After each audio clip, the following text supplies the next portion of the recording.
Welcome to the Writing Community Chat Show.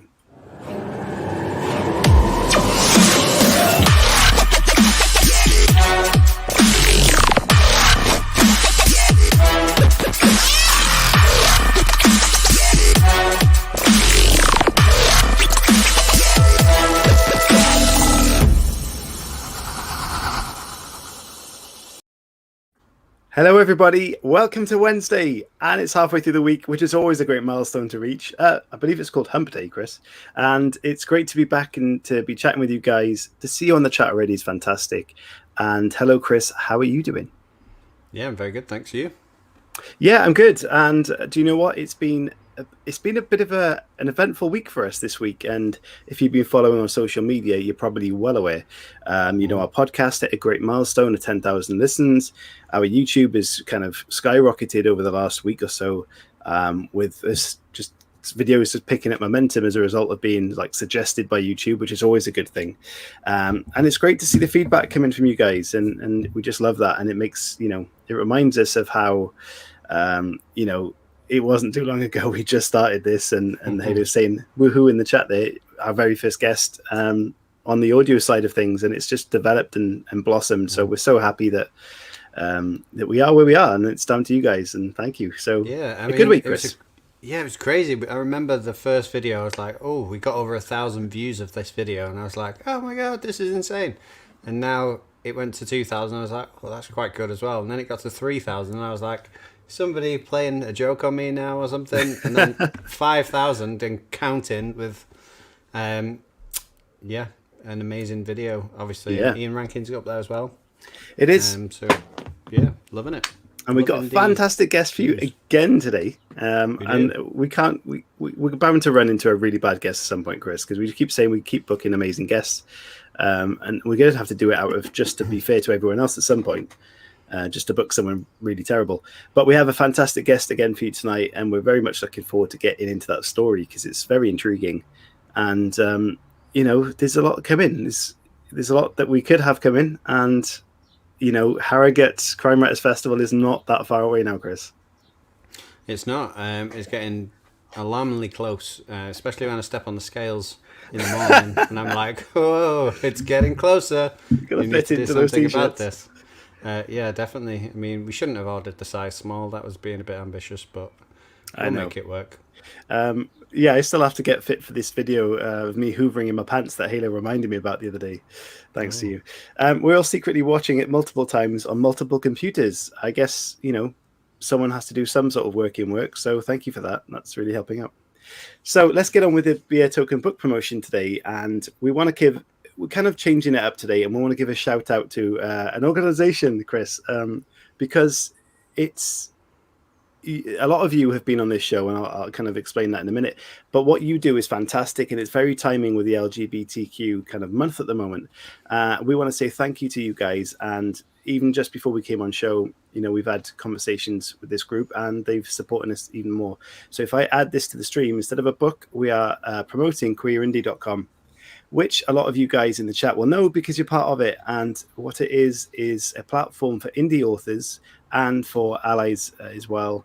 And they really showcase all the amazing talent within that community. And it's a fantastic website, again, created by those members.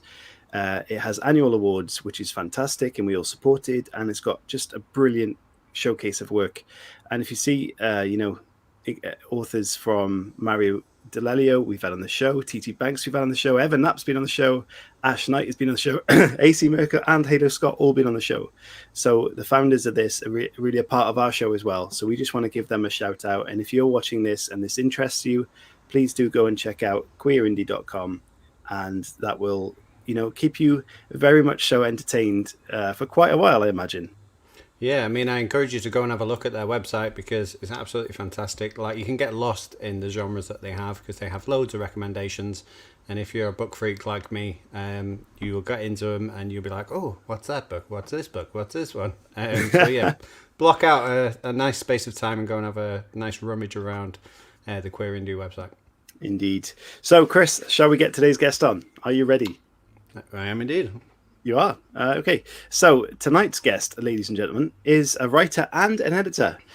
So definitely picking the brain there. She has an MA in American History from the University of Sheffield, and in 2018 was selected as one of the 10 people to be enrolled in the Penguin Right Now program, which is fantastic. Her debut book, The Split, has been called the laugh out loud read we all need right now, and we certainly do.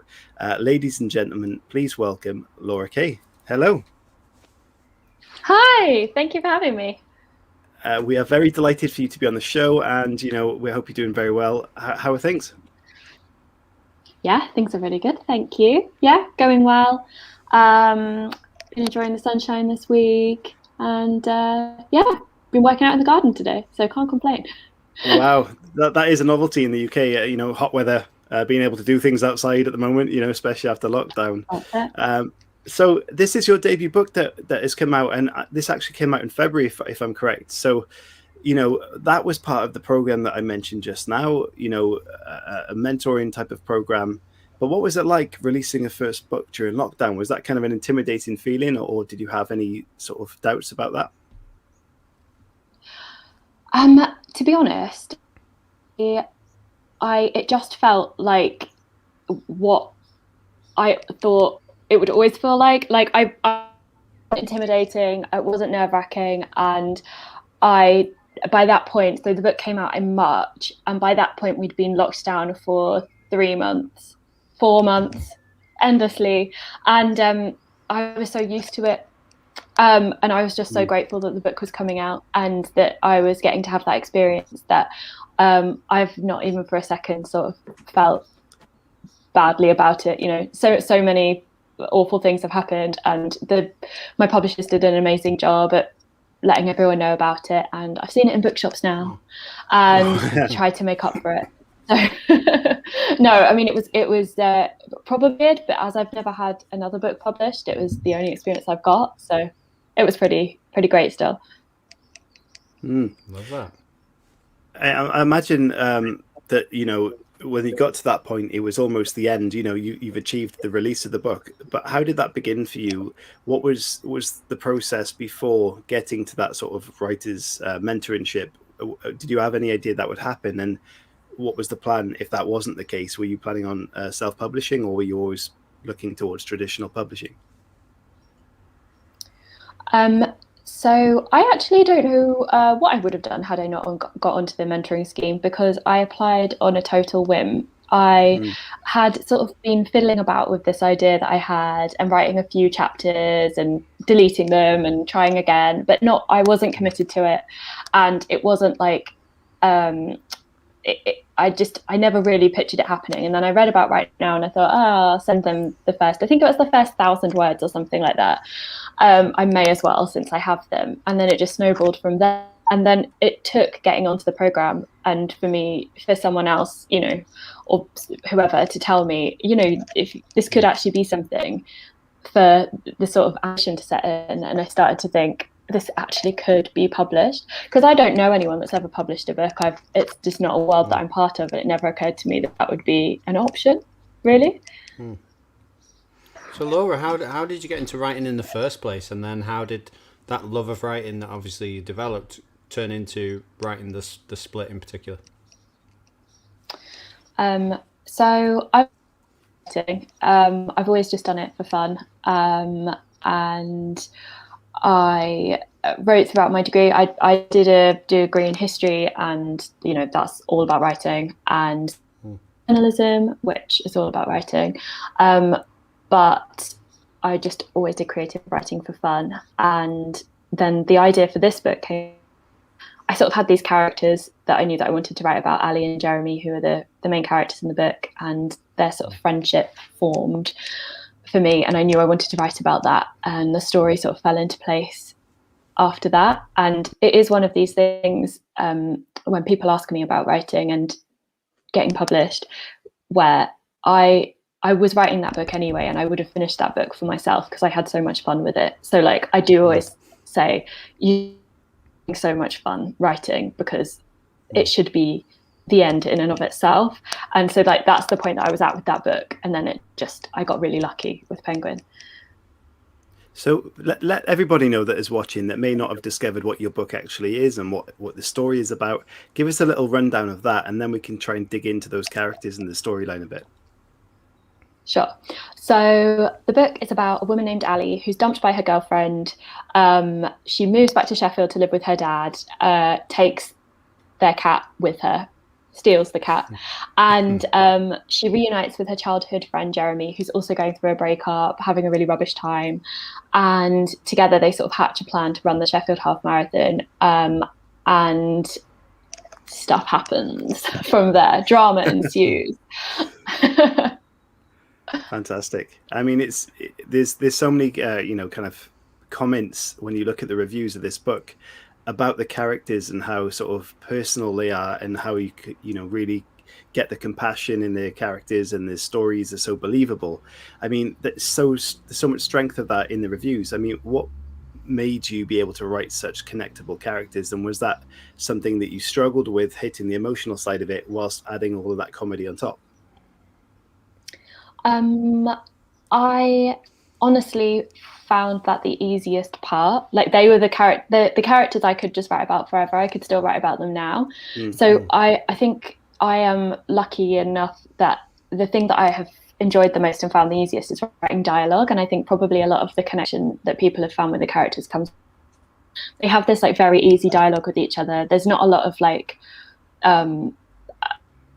great long chunks of text. And they don't necessarily, there's not like a lot of gushing and feelings and that. It's just these like small exchanges, which I loved writing. And I think that's where a lot of the comes from. And I have had so many meetings with my editors where they were like, this is great, but perhaps we need a bit more plot. So like, that's where like the friction came in. But it's honestly the best thing that people have connected with these characters because I love them. And I think probably with a lot of debut authors, it's the case that there's a lot of themselves in their characters. And I think there's a lot of myself in both of them, in most of the characters. And so that people like them is... I love the idea that, you relate to characters that you write and you kind of imagine doing, them doing something you would do. So the particular phrase in the front of your book is about taking the cat with her. Is that something that you've thought about? Is that something you would do? I'm taking the cat. No, it's not something that I've but it is something that I have had conversations about. Where you're sort of half joking, but not. Where you're like, if we broke up, the cat's coming with me. I know in that situation that's exactly what I'd do. Yes. So Laura, there might be a lot of people watching out there that want to write comedy and think, how could I possibly write comedy? Because it's all right being funny, but then getting it on the page and having your reader understand it is a very different thing. So how did you go about doing that?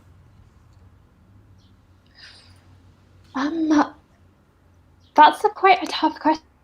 But just because I just wrote what came naturally to me. There was never a point where to be honest, I never set out to write a funny book. I just set out to write the book that came out in my voice, and that's kind of what came out.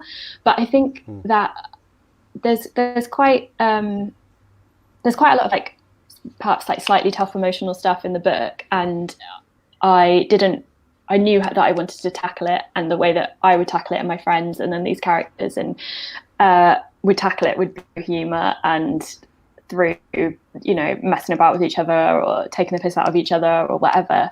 I guess I just like wrote what I thought would make my friends laugh And then I knew that if I had, I was onto a good thing.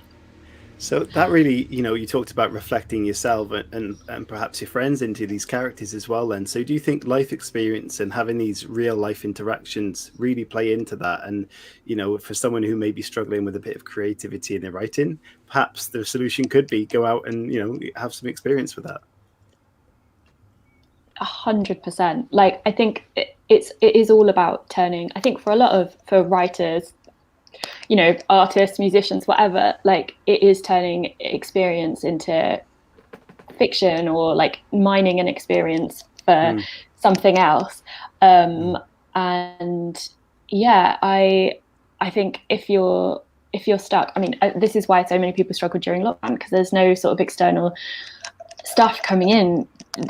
Where are you finding your inspiration if you're sat by yourself? But if you can go and sit in a cafe and people watch, or chat to a friend and hear about what's going on with them, like that's the best place for inspiration, I think. Yeah. So Laura, what made you want to write about a breakup of all things, in terms of obviously for a lot of people it's a very difficult time if they go through a breakup, so it's not necessarily something you go, oh yeah, I really want to read about that. So what drew you towards that theme in particular? I think I knew that I definitely wanted to write about that period where you sort of hit your 30s and it's this crossroads, and it's am I going to stick with what I've been doing for the past 5-10 years, or am I going to make a break, because this is the time to do it. This is the time to evaluate those decisions. And I knew that I wanted to write about that time. But I also wanted to write about it from the perspective of someone that wasn't necessarily taking those decisions for herself. Like Ali, the main character, is really sort of, she would have stayed with her ex-girlfriend forever had there not been the breakup in the beginning. That's, it's literally called The Split. I keep getting in trouble because I gave spoilers away all the time. So I'm just like checking myself. It's called The Split. Everyone knows there's a breakup at the beginning. So yeah, I thought a breakup would be the perfect sort of like setup for that situation, especially someone finding themselves in a position at 30 that they didn't want to be in, and trying to deal with it from that sort of angle. Let's have a little chat very quickly then about this mentorship that you became part of, that obviously helped you create this book. Is it something you recommend people to look into and apply for? And, was it a good enough experience to say that you do it again? And how did that really help you hone your craft to get this book done? Yeah, absolutely. I would recommend that people apply for it. And there's other similar schemes. Some are like sort of diversity schemes, some are not, and a lot of publishers and agencies now have them. It was invaluable. I'd never worked with an editor before, and I worked with an editor for nearly a year, and yeah, I mean, I'd never had that kind of feedback. I'd never spoken to anyone that worked in publishing. It really, aside from making you hone your craft, and truly it was a real eye-opening experience to be edited. I had no idea, absolutely savage, that red pen, but it's made me such a better writer. Like just ridiculous. I can't even express how much of a better writer it's made me to be edited like that. Is there a tip, of the red pen that you remember that you could really remember quite clearly that could be useful for anyone?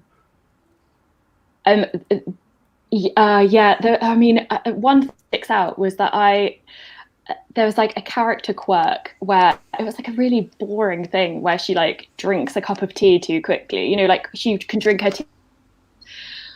And I'd written this character quirk in probably, I don't know, 10 times in the first 3 chapters, and it was just like, I guess it was like me trying to familiarize myself with the character, or like trying to get this person across that was in my head. Stuff like that. I mean, it was loads. My punctuation is shocking. Like there was just so much where having someone else read it with that kind of like eagle eye was incredible. So I'd really recommend if you do have the opportunity to have someone do that, or like to go through one of those schemes, do. But I would also say go into it with eyes wide open. It's a commercial, thing. no one is going to do anything out of the kindness of their hearts for you in publishing. So they're not going to publish a book that they don't want. And that is actually what happened to me. Penguin they chose not to publish my book at the end of the scheme. Okay. It went to acquisitions and they turned it down, which then meant that it went out on wider submission, which worked out great for me. It ended up being an amazing thing. And a different imprint of Penguin did end up bidding on it in the end. But at the time, it was awful. And that happened. Countless people, if you speak to mentees, I think 3 of us have been published this year. It might be, and so me, Lorraine Brown, who wrote Uncoupling, and Kirsty Capes, who published Care, huge this year, and none of us were published by Penguin, but we all went through the scheme. So it's just how it works. But the scheme itself is so brilliant. Like I really would recommend it.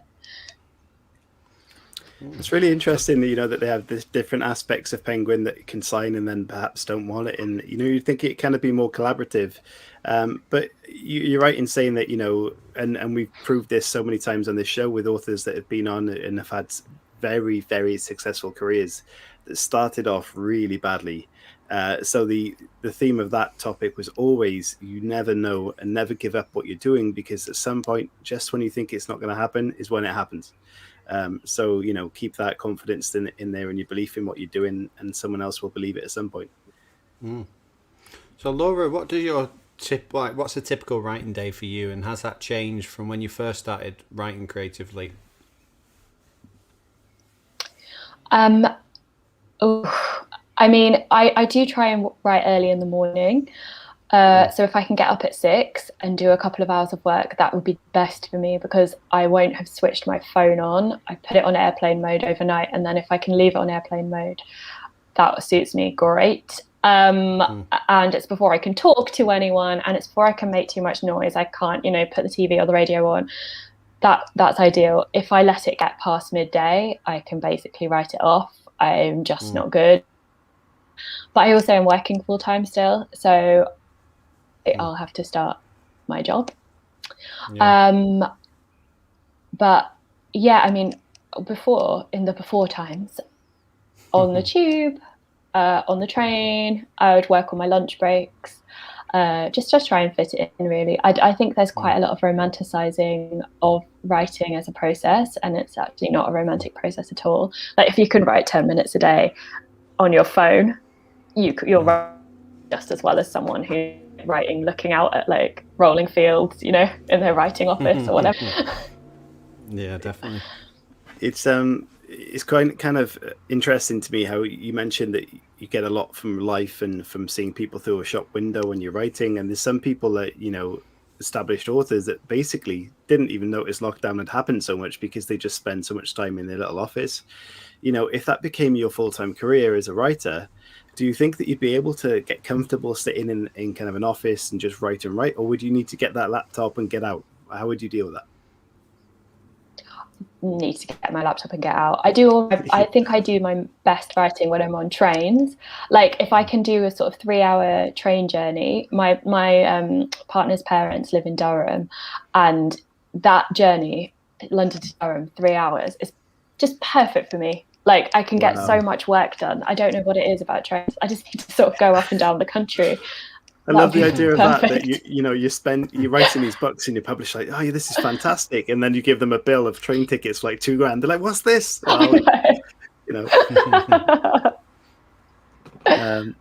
Someone said, a few people in the chat, I like a morning write too. I do a post coffee blitz. I kind of get that. I'm kind of a night owl, I think, or get it where I can. So Chris, what do you do? How do you work yours?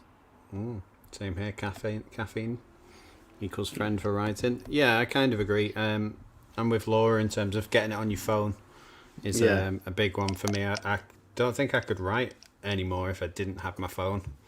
I find that very odd. Much on it. I'm not sure. Is anyone else written on their phone? Let us know. I don't know. Okay, Laura, I know there's a new book coming out with you. I mean, how did that differ writing this? And did you have to change your game a lot as your writing style changed? What's the deal with that? it was a really different process. I wrote it much more quickly. I wrote the first draft, and it was a rough first draft, but I wrote it in 3 months in the first lockdown, and it just gave me something to do, a purpose, and I was very but and when I handed it in, I was like, sorry if this is weird, I've forgotten how to talk. So they might also have forgotten how to talk. And it was different because I knew what they were going to be looking for in terms of plotting it nicely, and making sure the right amount of depth and the right amount of friction and this and that. I felt like I could more effectively self-edit for the book too, and that has been great. I think I can cast a much more critical eye over my own work. Yeah, it's a great comment there. Sorry, that Halo says, I write on my phone quite a bit for the early chapters to trick myself into productivity. Mario says, you must get sore thumbs. So yeah, there's highs and lows about writing on your phone. So maybe try it out if you haven't. I was going to say, Laura, obviously you talked about a group of you being mentees on the program that you went on. How have you stayed in touch, and do you use them as like a circle of writing friends? And if not, like, who is that sort of go-to person that you would go to with the manuscript once it's finished and say, read this, tell me if you like it or whatever? Yeah. So yes, we are in touch, and that's so great, and they've been such an incredible support system. I'm not very good at letting people read my work, and so no one reads it apart from my agent. I love that. I really don't know anyone. Do your family get nervous when you say you're writing a book? Then if you're like, oh, I'm writing a book, I'm not going to let you read it. Like, I can imagine a lot of people going, oh, really? What's she putting in the book? It's the biggest mystery of the year. No one's allowed to read it. Yeah. I get nervous because if they haven't read it, I'm really worried that they'll pick it up once and be like, you've literally just written a book about me, or like, this is something that I've told you, or something like. Anyway, it'll be too late, and it's too late this time around as well. So if it turns out I've written about someone I know, I love that. Yeah, Love it. just keep it away from my friends, please. So we're gonna play a little advert, and then we'll come back and have a few more questions for Laura before we move on to the second half of the show. So if I can find that video, that is Chris. Yeah, bear with me. Yeah, wait, you'll have to wait. Chris, no, I found it. Oh, there we go. Yeah, there you go. I'm here to talk about the amazing Pro Writing Aid and how I wish I had this software in my first 2 novels. I'm writing my 3rd at the moment, and I really want to get it sent off to a real publisher, and this is going to make all the difference. Yeah, if you want to get yourself agent ready, then this is definitely the tool for you. And it's got a really cool tool where you can compare your writing to somebody else's. So you can compare your work to Stephen King or Paul Hawkins. Yeah, really test yourself. Go to town. It is fantastic. And if you click on the link in the description of the podcast or the YouTube video, you will find a 20% discount affiliate link, which will help us out and help yourself out. So please check out Pro Writing Aid today. Hey, where's he gone? I got rid of him again. Do you know what, Chris? I love in that video, say, go to town. It's the first time you've ever said that, and it's going to remain forever. So fantastic. Do you know, I hate watching myself back, and that was horrendous. Like, I don't mind it. Obviously, it's an advert for the show that we needed in there, and it's a nice drinks break. But Light says, I second Pro Writing Aid, and Mary says, me too. It is an absolute game changer for me. Honestly, my writing has improved massively since I wrote my first book, but now I'm using this software. It's teaching me so much as well and taking me to that next level. Definitely look into it if you do not use it. And a nice tie into obviously what we've been talking about. You can use it on your phone. So pros and cons. Definitely. So Laura, we've got some staple questions on the show, and Chris, you missed some staple questions on Friday. our guest Adele Parks was very much overjoyed by your morbid question that you asked. So I felt quite proud saying that without you there. So get on with it. You can start this today and get some staple questions on the go. Yeah, so the first staple question is, if you could take anybody else's character from fiction and make it your own and do what you wanted with that character, which character would you choose and why? Oh my goodness. That's a huge question. Scanning my bookshelves for inspiration. Well, I've just read Plain Bad Heroines by Emily Danforth. I don't know if you guys have read that. It's a really good book. And there's an amazing character in there called Harper, who's a sort of film star who I just adored, and I don't know what to write about her and make her the star of my novel. Nice. Interesting. Cool. If you could take, the next question. If you could take the ending to anything, and we'll open it up to TV and film as well, anything at all. It doesn't have to be a negative thing, it could be positive. What ending would you change and what would you do with it? Okay. This is the first thing that popped into my head, and this is a really basic answer. The last ending that really did me was Line of Duty. Okay. Spoilers ahead, possibly. I just think it had too much of a... Oh yeah. Oh god, my favorite thing to do. Spoil things for people. I without giving anything away, there's so much that I would have done differently, but I would have made sure that there were far more possibilities of who the person could have been at the end, and there would have been a different ending for Joe Davison. That's all I'm saying. Honestly, I think the worst thing for spoilers in the world right now is Gogglebox. I don't know if anyone's watched that or watches it. You just watch the week's telly ahead of time and they just show you every spoiler in the world, and then you could suddenly oh, there you go. No need to watch that anymore. Oh, rubbish. Yeah. If we switch to the morbid question, the morbid question is, if you could resurrect a writer on the condition that you could write a novel with them, but then you had to kill them, who would you resurrect and how would you kill them?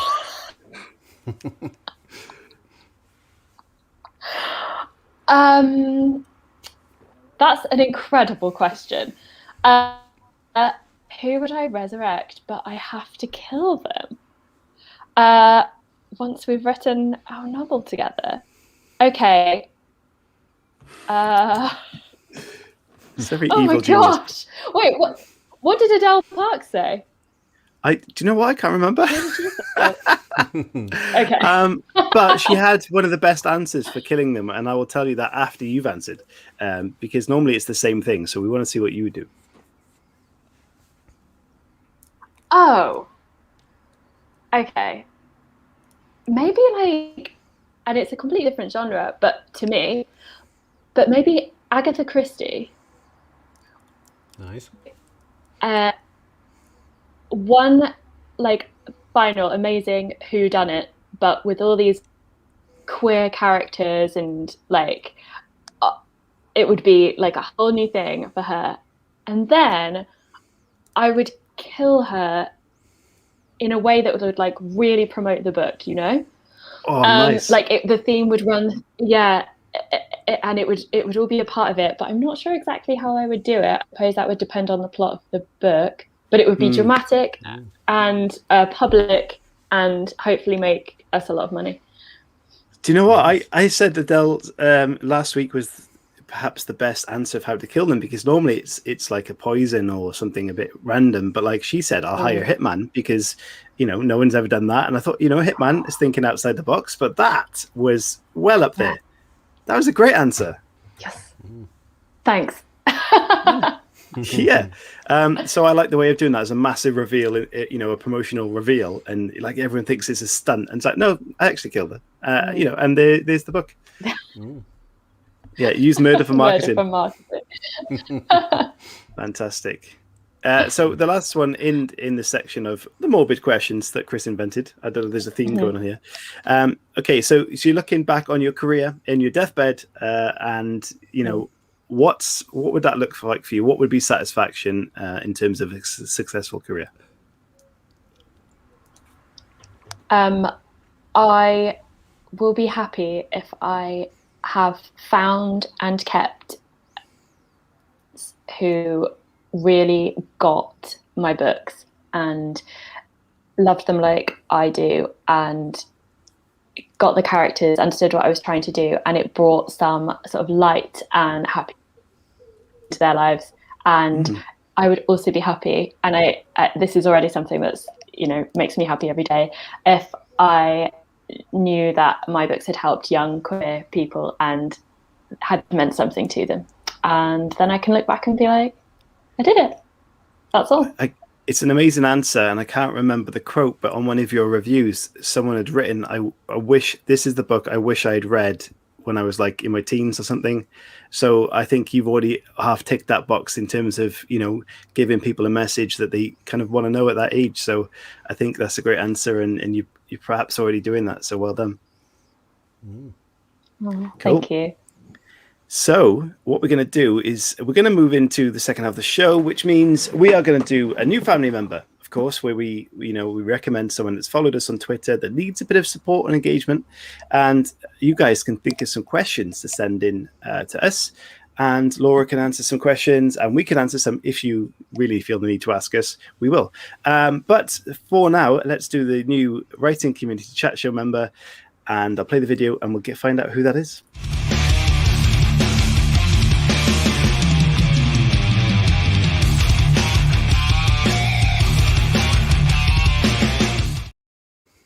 So this week's family member is someone who followed us on Twitter very recently indeed. Her name is Claire Anderson. I can't say that without thinking of the Neo film, The Matrix. Claire Anderson, and Twitter is Claire L. Anderson. And she is writing her first YA novel, Adam is Okay. Are you okay, Annie? Mummy, two very energetic boys, coffee and gin drinker, which is fantastic. Spin and yoga lover. That is her, Chris. She has 504 followers, so she needs a bit of backing. She needs a bit of support. And we're going to send her a plague of gifts and support her that way. Laura, what gift can we send her? And it can be any theme you want at all. Oh, I guess it should be someone writing. There's a terribly overused GIF that I do, which is Kim Kardashian at a very old laptop. Okay. Typing on a laptop. Is that encouraging? Yeah, why not? I mean, Chris, can you find that? It would encourage me. I'll try. Well, Chris is looking for that, Laura. Is there an author that you recommend that you're really into reading? Something that you read that you just love what that author writes? Oh, yes. Well, I did just mention Plain Bad Heroine, so that's Emily Danforth. Okay. She also wrote The Miseducation of Cameron Post, which is one of my all-time favourite books. I would check both of those out. So good. Fantastic. Chris, have you found it?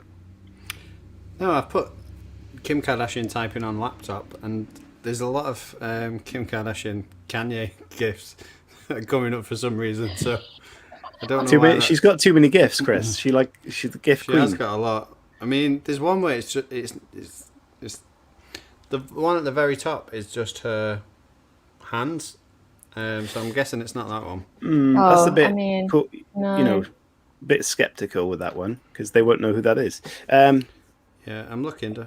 Yeah, just send them anything. I guess motivational Kim Kardashian-esque, and then we'll, say love from the show. Okay, so we're going to do question time now, Laura. I will play a little video, and Chris can finish that off. He's never normally this long. And then we'll get the questions from the community. Guys, if you're watching this right now, drop us a question, and we will answer them very shortly.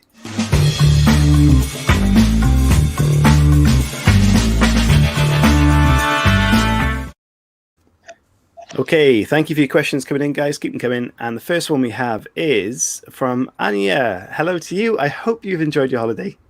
We have missed you. and it's great for you to be back. We had so many people abusing and dropping swear words, and our moderator wasn't here to filter them out. And I'm joking because they never do. We've got a great audience. But her question is, would you ever use your background in history as inspiration for future work? Thank you for that question. Yes, I definitely would. A novel has just come out called One Last Stop by Casey McKeeston, and if you like, queer novels, you'll love that. And that is set, well, I think there's time travel involved, but it's set in like the 1970s, and I would love to write something around that era. I would also like to write something in the 1950s, and both are sort of ideas that I've been playing with. So yes, I definitely would. Yeah, I can see from you mentioning that you like romantic themes and times, in terms of even the way you like to write, and the 50s, I guess, are very similar in that respect. They've got a sort of era about that generation. Yeah, absolutely. Okay. I mean, yeah. Halo has said best queer retelling. No, that's not retelling, is it? Is that supposed to be retelling? Retelling? Do I not know what that word is? Chris, help me out here. That does say it. Oh, it does say retelling. I've gone nuts. There you go. I was right the first time. I shouldn't doubt myself. There you go. That's so interesting because I just started a book last night called Malice. And the author, I believe, is Heather Walter. I might be wrong. It's definitely Heather something. And it's a queer retelling I want to say, like, maybe not, like, oh gosh, what is it? It's a fairy tale anyway. And it's really, really good already. Like, super dark, super queer, very well written. I'm really enjoying it. So yeah, I would say Malice. Check it out. Fantastic. Okay. Anya says it was a great vacay. I hope you had a great time. And she says, fun. I look forward to those books. So guys, any more questions, please send them in. Laura, so talk to us about your new book. When is that coming out? What's the story there? Is it linked at all to your first? How is this going to look? So it's not linked to the first. It is a whole new thing. It's out in March or April next year. And it's similar themes. It's like a dysfunctional family and sort of relationship drama and friendships. And it's set in Brighton rather than in Sheffield. Yeah, I'm not sure I can say much more than that. But if you liked the split, you'll definitely like this. Yeah. What's the appeal for Brighton? Why this setting? It's, honestly, because I think I was like longing to be by the sea when I was writing it, having been stuck in London lockdown. And I love Brighton and I know it very well. And I knew it was somewhere I wanted to write about, so it felt like the right time. It's got like a reputation for having loads of old people there. Is that a real thing? In Brighton? I think so. Am I making that up? I don't know. I think it's sort of down the road, Eastbourne is where a lot of the old people are. Brighton is all the young queer people. Right. And I mean, I love Brighton and it was really fun to write about. Yeah, in the UK, guys, I know that a lot of Americans that watch the show, we just kind of huddle all the old people in the corner of the UK and just leave them there. And that's kind of the standard. I don't know. Halo has dropped one more question. I wasn't aware that was a thing, Agate, but... That's what happens. So she says, what's the hardest scene to write, if you can say anything without spoilers, in your novel? There's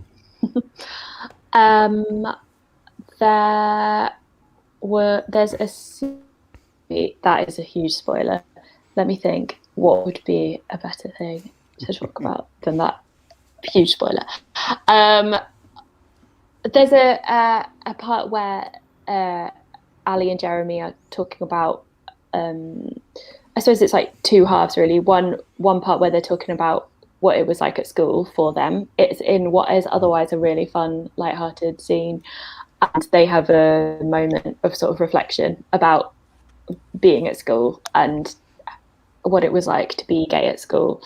And that was hard to write because I wanted it to be perfect. Like I didn't want it to be sort of like maudlin or preachy or like a lesson for the reader, to keep the tone just right and sort of true to those characters. But I did also want to make sure they were saying something important. So finding the balance there was really difficult. But ultimately, so I wrote like a lot of variations of that scene, and I think it paid off because I think how I wanted it to in the end. Yeah, fantastic answer. Mary says being gay in high school sucked. I imagine. Yeah. Anya says, one more question before we kind of wrap things up a little bit. Anya says, what are some of the best or worst tropes that exist in queer literature? I love that question. Well, the worst tropes, there's the sort of stereotypical gay best friend. And so that would be, a gay male best friend who is like totally sidelined and only exists to like prop up the straight female character and what's going on in her life. Similarly, the sort of lesbian best friend who typically won't be out of the closet but will be madly in love with the main girl, but she'll be like really dowdy and like practical and all of these things are like not particularly attractive. Killed, like dead gay people is a classic trope, and I think it's some people use it as a way to sort of weave diversity into their books but ultimately not have to deal with any consequences because they wind up dead. In terms of best, I think there's not enough queer literature that I would say that anything was like a trope. I think that there's so much coming out at the moment, and especially, and it's all really like interesting and vibrant and exciting because especially to see it in the mainstream. Having said that, I do love a sort of love to hate or like a situation with which does seem to be coming up a lot, especially in romantic queer literature, and I love it and I think it's a great trope.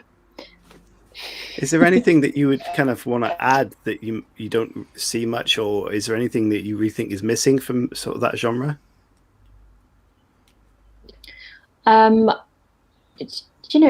I think so much is missing. I think that it is so lacking, and it's not because queer people aren't writing it, it's because people aren't publishing it. So I think that publishers are becoming more comfortable with sort of like straight and cis stories, and there should be a lot more work from people of color, trans people. There's so many people whose voices aren't out there in the mainstream, and that would be really cool to see. Well, queerindie.com, as we mentioned at the start of the show, are leading, holding the flag and charging forward with all of that. So certainly check their website out. Like we said, certainly do that because they've spent a lot of time and effort in making something wonderful there. Chris, got any more questions before we wrap up? Yeah, we meant to ask this before with the sort of staple questions, but we have a lot of viewers that turn in and tune in to watch the show simply because they're starting out writing as well. So what advice would you give to somebody who's just starting out? And I'm also going to extend that in terms of what advice would you give somebody in terms of including queer characters into their stories as well? In terms of just starting out, and my only advice would be just keep going. And so I would say write every day, even if it's only for 10 minutes, even if it's only for 5 minutes, not just when inspiration strikes. And enjoy what you're writing. like really enjoy it, and if you think I would like to read this and I'm enjoying the process of writing this, then you're onto a good thing, because a bad thing if you're enjoying yourself. So that's what I would say. And also find writing communities on Twitter and Instagram, because people are really brilliant and so supportive and so helpful, and it can feel like a lonely sort of endeavor. So the more support, the better. In terms of queer characters, I would say if you are queer, just go ahead and do your thing, and you know, whatever. And if you're not, like, I think probably the most important thing that you can do, it's great if you want to include a queer character, just make sure to avoid sidelining them or sort of writing a stereotype that you aren't even necessarily aware of. And I think a queer person who you know and trust, and who can be brutal with you, to read your work and you know, ask people questions. And yeah, I think it would be great. I find that a very, very interesting question, Chris, because as you know, in my second novel, my main character has an experience that she didn't know about, and I kind of follow my characters, and I do what, you know, as a pantster, follow what they do. So I, without even thinking about it, basically created a queer character without having any of these perceptions in my mind of should I be doing this? Is this the right way to do it? I just did that, and it kind of went out there. So, I mean, if I heard that advice before, or maybe thought about it differently, I may have taken a backward step in that respect and not produced what I produced. So, you know, perhaps, I don't know, was I right to just go ahead and do what I thought, or do you think that should have gone out? How would you approach that from someone who's writing it in my shoes back then? I think absolutely go with your, like, oh, sorry, are you asking me? Yeah, I think he was asking you, Laura. Anyone, you know, I'm not sure if someone else was in my shoes then, not knowing kind of, should I step in that direction? I think Halo says that scene was brilliant. Like, I've got some validation there that it was okay. So is there, like, should I have been more cautious, or should I just gone as I did? I mean, it's a bit tricky, isn't it?